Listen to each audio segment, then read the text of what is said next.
अस्सलाम वालेकुम।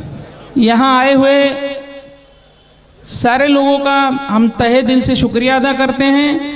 आज के कन्वीनर अमीरुल्लाह चौधरी, कुतुबुल्ला, इश्तियाक चौधरी, रफीक चौधरी, इन लोगों ने 1.5 महीने से काफ़ी मेहनत करके रात दिन एक करके ये ग्राउंड को सजाया है।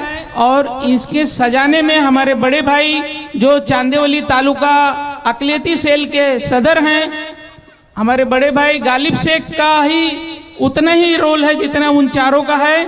मैं आप लोगों से गुजारिश करूंगा कि गालिब भाई के लिए जोरदार तालियों से स्वागत हो।